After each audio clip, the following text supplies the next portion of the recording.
sur la terre. Les forces du mal de Satan sont encore là. Maintenant, comment opèrent ces forces du mal? Amen. Amen. Il opère par des gens que nous appelons des artistes. La musique mondaine, c'est des gens qui vont signer des pactes avec les diables pour pouvoir amener, envoûter la masse, la population.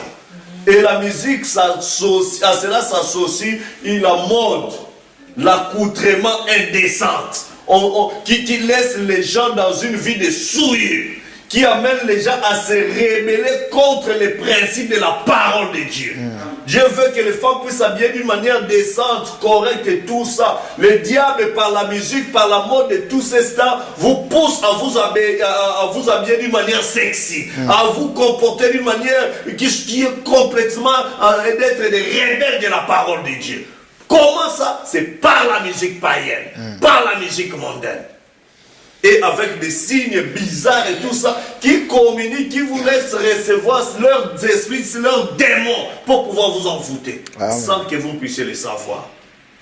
Alors dans les messages, les signes, frère Branham commence à nous montrer comment les diables agissent. Parce que si nous nous battons pour la vie, nous devons savoir comment les diables agissent. Et la personne la mieux qualifiée pour nous montrer comment les diables nous attaquent, c'est le prophète de l'âge. Amen. Lui, c'est l'aigle. Il monte, il voit tout l'âge. Comment l'âge a commencé, comment l'âge va finir. Comment le diable va attaquer l'église de Dieu, le peuple de Dieu. Et lui, il descend avec la trompette. Il sonne la trompette. Pour que les aiglons ne puissent plus rester comme les aveugles de la basse-cour. Mais que les véritables aiglons puissent entendre la voix de la mère et chercher à quitter la basse-cour et rejoindre la mère aigle. Nous disons Amen. Amen. Paragraphe 136, le signe, prêché le 8 mars 64. Il dit, sortez de toutes les souillures du monde. Sortez-les de votre maison. Préparez-vous à le recevoir, lui, Jésus-Christ. Brûlez vos shorts. Jetez vos tables à cartes. Débarrassez-vous de vos cigarettes. Mettez votre incrédulité et votre papier de l'église à la place qui leur revient, là dans la poubelle. Amen. Alors, vous vous préparez. Qu'est-ce qu'il faut faire ensuite? Ensuite, appliquez les signes quand vous priez. Amen. Amen. Avec une vraie preuve. Une vraie foi. Appliquez-les. Appliquez-les avec assurance. Quand vous appliquez les signes, sachez que tout est nettoyé en vous. Amen. Ne faut pas aller prier, tu sais que tu as encore toutes ces histoires-là, sales et tout ça. Oh Seigneur, tout ça. Arrangez-vous. Allez arranger tout ça dans la prière. Comme ça, Dieu va recevoir. Comment arranger? Va mettre tout sous le sang. Va confesser. Seigneur, j'ai encore ceci à moi. J'ai encore ceci à moi. J'ai encore ceci qui ne cadre pas ta parole. Je viens te le soumettre pour que tu me pardonnes. Sinon, tu as dit, Seigneur, que Satan parte, mais dans ton cœur, tu aimes encore le diable. C'est lui qui aime le monde et les choses du monde, l'amour du Père n'est pas. Amen. Amen. Et l'amour du monde, c'est l'inimitié contre Dieu. Est-ce que vous comprenez ça? Amen. Donc, nous devons sortir tout ça. Parce que dans ton cœur, Dieu ne peut pas régner en même temps. Le monde aussi règne en même temps. Alors, cette maison-là, ça appartient à Dieu ou bien au diable. Dieu et Satan ne peuvent pas cohabiter. Quel rapport y a-t-il entre la lumière et les ténèbres? Il n'y a pas de rapport. Soit vous êtes de Dieu, soit vous êtes dans les camps du diable.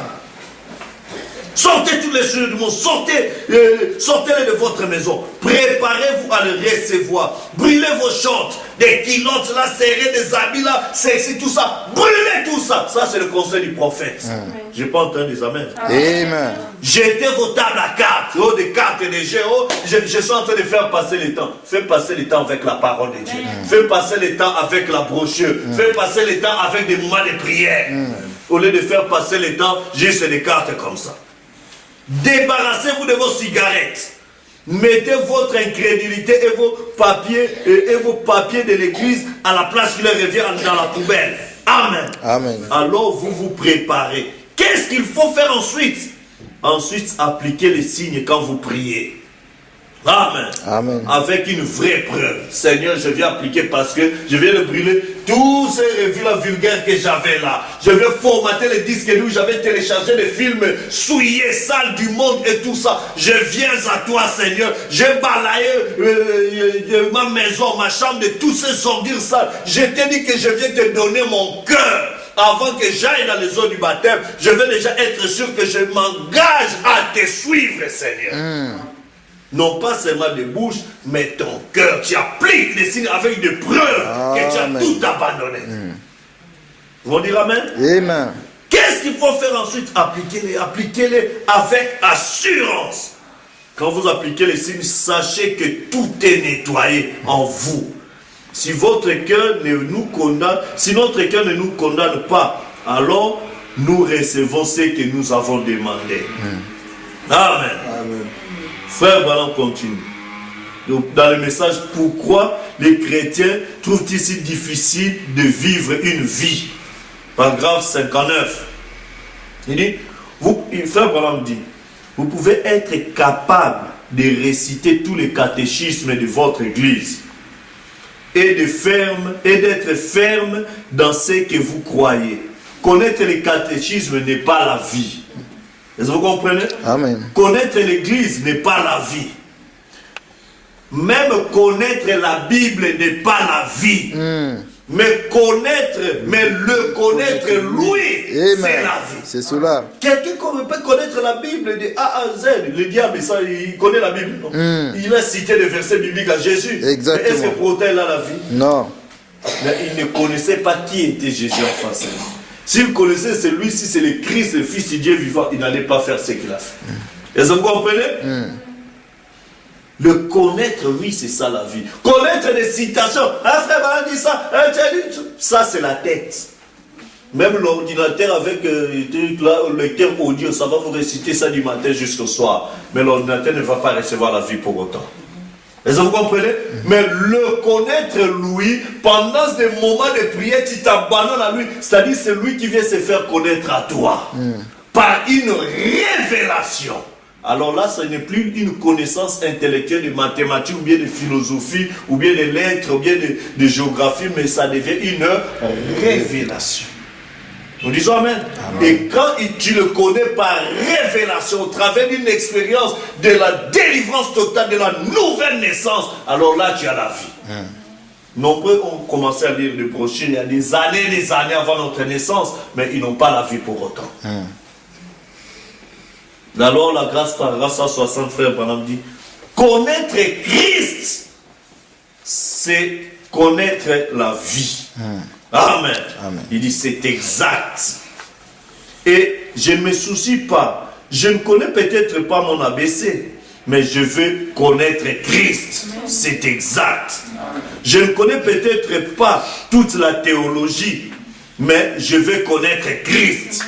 Je ne sais peut-être rien à propos du président ou et s'il est bon ou mauvais. Je veux connaître Christ. C'est exact. De connaître Christ, c'est la vie, c'est exact. Connaître le président et connaître celui-là, c'est du prestige. De connaître les célébrités et tout ça. Oh, toi, tu connais pas Michael Jackson, tu connais pas Luan Makia, tu connais pas tel. Ah, mais vraiment, toi, tu vis dans quel monde vraiment? Tu connais pas sur Internet, on parle de lui, mais ça, ce n'est pas la vie. Tu peux connaître les mises à jour de chaque vedette de cinéma de Hollywood, Madonna, je ne sais qui d'autre encore, tout ça. Ce n'est pas ça la vie éternelle. Amen. Mais connaître Christ par la révélation, c'est ça la vie éternelle. Amen. Amen. Amen. Ça c'est du prestige. Ah mais parce que je connais ce pourquoi je m'habille comme lui. Ah mais ces modèles-là. Oh toi, si toi tu es vraiment en retard, tu connais pas telle actrice là, je sais pas comment on les appelle et tout ça. Mais ça c'est le modèle de sa coiffure ça. Cette veste là, c'est ce qu'il a porté dans le dernier, je sais pas moi, des awards qu'on a donné là-bas et tout ça. Ah mais tu n'as pas suivi les telles émissions là, les célébrités, tout ça. Ce n'est pas ça la vie. Si c'est eux qui devaient tes modèles, alors ils vont t'amener à l'endroit où ils ont signé des pactes, c'est-à-dire en enfer. Mais si toi, ton modèle, c'est Christ, c'est la parole, Christ t'amènera à l'endroit qu'il est allé préparer pour toi. Nous disons Amen. Amen. Je veux connaître Christ, c'est exact. De connaître Christ, c'est la vie. C'est exact. Connaître le président et connaître celui-là, c'est du prestige. De connaître les célébrités et tout cela. Mais je ne me soucie pas de cela.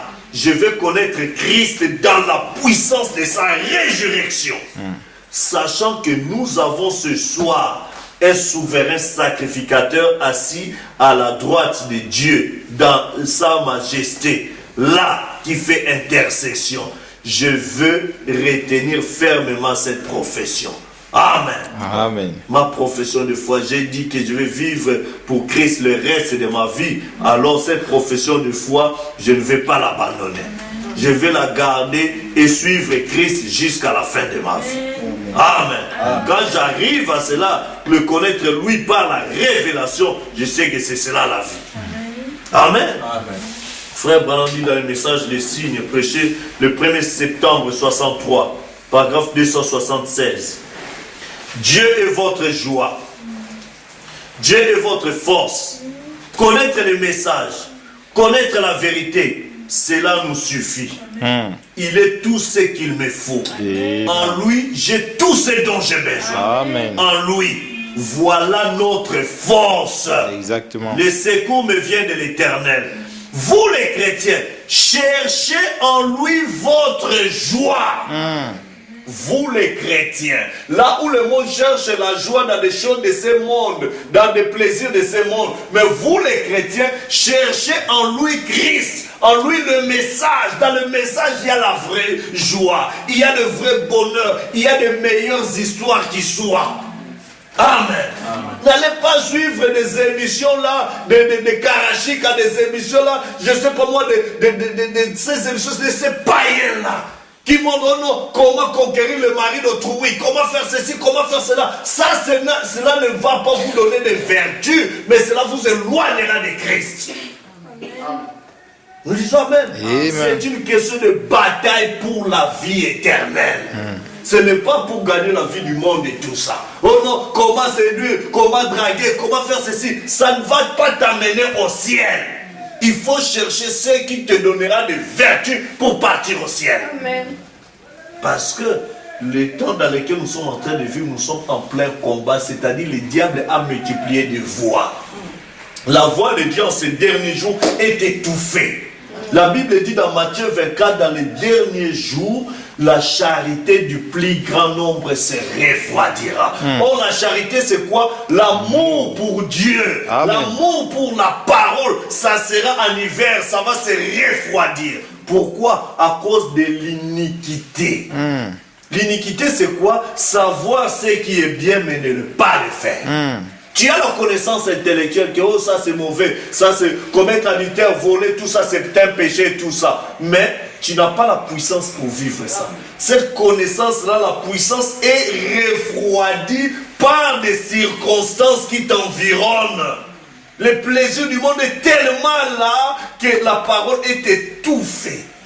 Dans Matthieu chapitre 8, non? Dans Luc, c'est ce qu'on a lu, non? Dans les proverbes, des paraboles, des semeurs. Celui qui a semé dans la sémence qui est tombée dans des endroits pierreux. Amen. Amen. Ce sont des gens qui ont reçu la parole de Dieu, mais en qui les soucis du monde. Amen. Amen. Les soucis de voir, de tout ça, de projets et tout ça, étouffent la sémence dans leur cœur et empêchent la parole de pouvoir se reproduire. Alors, mais non, mais moi, mes copines, on des copains, chacun, comment moi je ne peux pas avoir un petit ami, vous aussi, tout ça. Après, les gens commencent à faire. Ah, mais moi aussi, comment je peux rester seulement comme ça, tout ça, je dois aussi avoir une petite amie. Après, les frères commencent à disparaître et tout ça. Ou les autres, ils cherchent maintenant à commencer à mener une vie de souillure dans l'église de Dieu. Et c'est quoi ça? C'est le diable qui cherche à s'infiltrer pour pouvoir détruire l'église de Dieu. Amen. Mais quand nous devons nous battre pour la vie, si je crie ce message, ce n'est pas pour aller me distraire dans une assemblée du message pour m'appeler ou bien chercher juste un mariage ou quoi que ce soit. Je crie ce message pour la vie éternelle. Alors, si Dieu, pour ma vie éternelle, pense que je dois me marier selon la parole de Dieu. Si pense que je dois faire ceci, ça doit être selon la parole de Dieu. Amen. Pas question d'aller à gauche ou à droite, souiller ma vie pour des choses de ce monde, mais je veux honorer Dieu dans le reste de ma vie. Amen. Amen. Si pour pouvoir, si Dieu a prévu que je dois aller, je sais pas moi, en Europe ou en Amérique ou tout ça, ce n'est pas en allant livrer mon corps n'importe comment que je dois chercher les voyages. Je dois y aller quand Dieu voudra. Amen. Ce n'est pas pour pouvoir avoir tel diplôme, je dois suivre ma vie avec tel professeur ou bien gagner des promotions au travail, vendre mon corps pour, avec tel chef responsable, tout ça pour qu'on dise, ah non, on va m'ajouter 1000 dirhams. Pour 1000 dirhams, je suis en train de vendre la parole de Dieu. Pas question. Je vais rester fidèle à la parole de Dieu, aller jusqu'au-delà. De toutes les façons, c'est Dieu qui me donne ce que j'ai. Amen. Amen. Nous devons nous battre pour la vie. Le monde aujourd'hui est en train de mourir à cause de la convoitise des biens de ce monde. On veut avoir ceci, alors on est prêt à tout, à sacrifier à la parole de Dieu, piétiner la parole de Dieu pour gagner ce que le monde nous propose. Maintenant, l'heure est venue où l'épouse doit connaître que notre époux a tout ce qu'il faut. Il est le maître des temps et des circonstances. Amen. Quand mon heure viendra, il me donnera ce qui est à moi. En aucun cas, je vais pouvoir dire que Seigneur, je veux que tu me donnes ça aujourd'hui. Il n'est pas un garçon de course, mon Seigneur. Il est mon chef. Et je dois me soumettre à lui. Amen. Ce n'est pas comme un petit garçon, écoute, Seigneur, aujourd'hui, si tu ne me donnes pas 1000 $, je vais laisser le message. Seigneur, demain, tout ça. Non, non, non. C'est pas comme ça. Je n'ai pas cru ce message pour faire de Dieu un garçon de course. Amen. J'ai cru ce message pour qu'il soit mon Seigneur.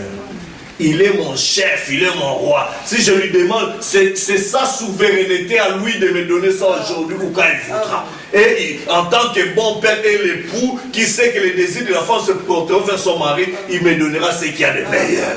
Alors, je vais lui témoigner mon amour, même s'il ne me donne pas ça aujourd'hui ou demain, je lui dirai, Seigneur, je t'aime toujours. Tu es toujours mon chéri, je t'obéirai toujours.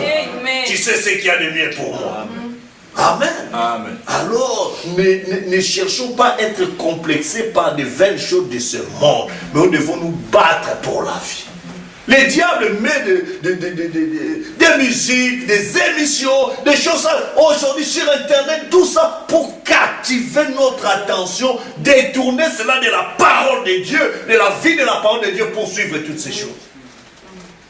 Mais l'épouse qui se bat pour la vie éternelle, qui a la révélation que tout ce que vous voyez là, le monde là que vous voyez là, d'un moment à l'autre, ça va passer. Alors je vais investir mon âme à l'obéissance à Christ. Alléluia. Cette épouse-là se mettra à genoux. Seigneur, je n'ai pas encore telle vertu. Il va se battre comme Jacob toute la nuit. Seigneur, je suis encore menteur. Seigneur, je n'ai pas encore ceci. Seigneur, je dois naître de nouveau. C'est toi qui dois produire ça. L'enfant se prouvait scientifiquement avant la naissance de l'enfant qui est dans le sein du maternel. C'est l'enfant qui produit les douleurs de l'enfantement.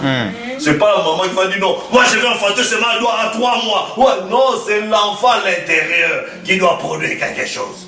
C'est toi qui dois montrer les désirs que tu veux naître de nouveau. Tu dois montrer à Dieu, Seigneur, j'en ai marre de ce monde. J'en ai marre. De toutes les façons, j'ai suivi le monde. Ça m'a rien donné. Bien au contraire, c'était la mort. Mais maintenant, j'ai pris la décision dans mon libre arbitre de venir vers toi. Et de suivre. Seigneur, prends-moi. Je suis fatigué de ceci. Je viens prendre tout ce que j'ai utilisé du monde. Je vais le déposer à la poubelle pour te montrer, Seigneur, je vais te suivre. Je vais aller dans les eaux du baptême. Tu as promis que tu me donneras un cœur nouveau, un esprit nouveau. Tu mettras ton esprit en moi. Fais-le, Seigneur, pour que je glorifie ton Seigneur. Amen. Quand nous pouvons nous battre comme ça, à genoux. Amen. Amen. Pour terminer, allons dans... j'allais lire dans Colossiens, je crois, chapitre 4.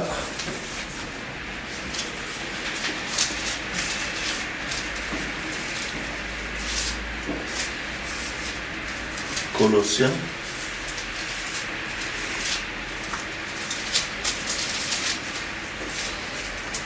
Comment nous pouvons comment doit se passer notre combat? Vous êtes avec moi? Amen. Colossiens chapitre 4, le verset 12. Nous allons lire tous ensemble. Commençons, prenons d'abord le verset 2. Colossiens chapitre 4, le verset 2. Et puis, prenons aussi le verset 12. Amen. Amen. Colossiens chapitre 4. Ceux qui ont le verset Louis Gon, c'est la page 1198. Allons-y. Persévérez dans la prière, veillez-y avec action de grâce. Amen. Persévérez dans la prière.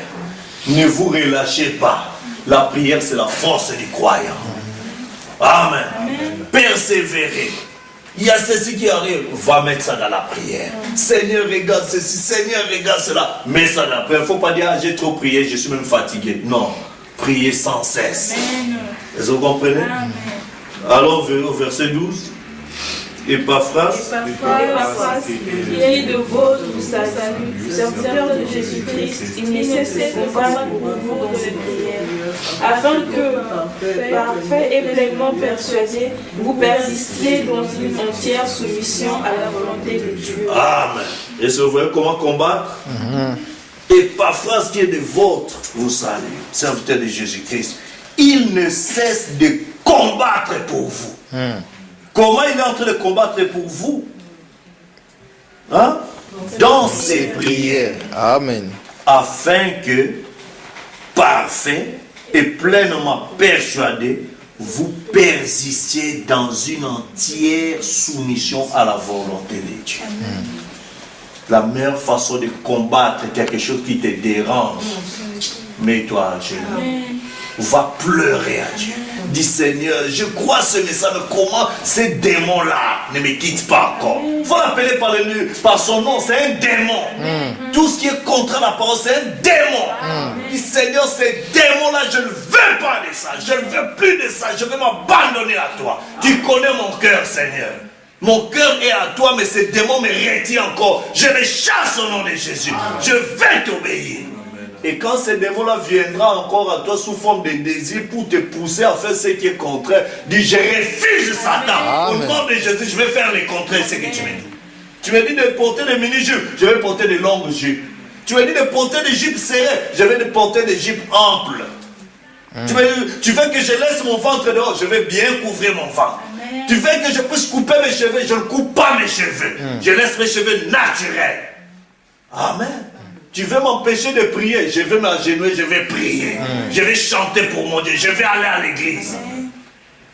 Le diable peut-être voulait t'empêcher de venir écouter ceci. Mais comme tu l'as désobéi, tu es venu, tu as obéi à la parole de Dieu. Dieu t'a donné encore des armes pour vaincre le diable. Exactement. Et le diable n'est pas content. Alléluia. Qui se fâche, sache que Dieu est toujours dans les camps. Amen. Amen. Et nous voulons que Dieu puisse nous accompagner. Et frère Branham dit, Dieu est votre joie. Dieu est votre force. Amen. Connaître le message, connaître la vérité, cela nous suffit. Amen. Il est tout ce qu'il me faut. Amen. En lui, j'ai tout ce dont j'ai besoin. Amen. En lui, voilà notre force. Le secours me vient de l'Éternel. Vous les chrétiens, cherchez en lui votre joie. Amen. Trouvez votre joie dans la lecture de la parole. Trouvez votre joie dans la méditation. Trouvez votre joie dans la lecture de la Bible. Amen. Vous êtes dans un pays où pour acheter la Bible, c'est tout un problème. Amen. Ils ont tout fait pour vous empêcher de lire la Bible. Parce que le diable sait que si vous lisez la Bible, vous aurez le temps de connaître les diables et avoir le temps d'aller à la prière. Mais ils vont vous ouvrir des lieux de jeu, de distraction et tout ça, des sites touristiques pour que vous ne puissiez pas lire la Bible.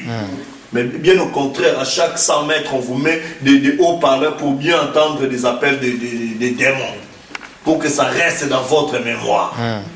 Mais nous sommes des chrétiens, nous voulons partir dans l'enlèvement. Nous ne sommes pas dans le temps qui nous appartient. Jérusalem sera foulée aux pieds par les nations jusqu'à ce que l'état des nations touche à sa fin. Maintenant, notre temps n'est plus là, c'est le temps d'Israël, qui doit être en présence de leur Messie, en présence de l'Éternel. C'est ce que nous avons lu. Bientôt, ils vont détruire la mosquée. Alors, n'allez plus chercher les pasteurs, n'allez plus chercher où est-ce qu'il y aura la prière, parce que c'est le moment où l'autel doit déjà être dans ton cœur. Amen. Où tu dois entrer en relation personnelle et intime avec Christ. Amen. Afin que quand tu veux aller à gauche, c'est le Saint-Esprit qui vient te dire, mon fils, ma fille, là, tu es en train de t'éloigner de la vie. Nous sommes dans l'âge de la bataille pour la vie. Amen. Amen. Et dans cet âge-là, chacun doit prendre son arme. Pour terminer, lèvons-nous déjà, nous allons prendre ce que nous avons lu dans Éphésiens chapitre 6.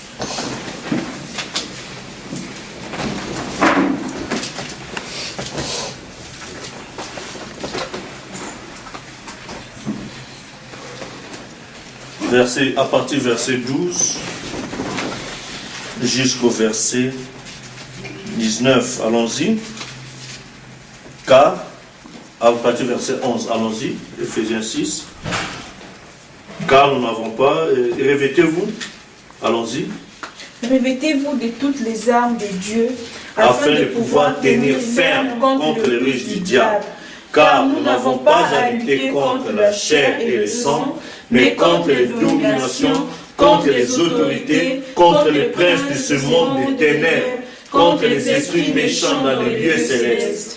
C'est pourquoi prenez toutes les armes de Dieu, afin de pouvoir résister dans le mauvais jour et tenir ferme après avoir tout surmonté. Tenez donc ferme, et à vos reins la vérité pour ceinture, revêtez la cuirasse de la justice, mettez pour chaussures à vos pieds les ailes qui donnent l'évangile de paix.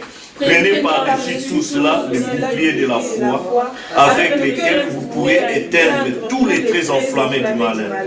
Prenez aussi le casque du salut, l'épée de l'esprit, qui est la parole de Dieu.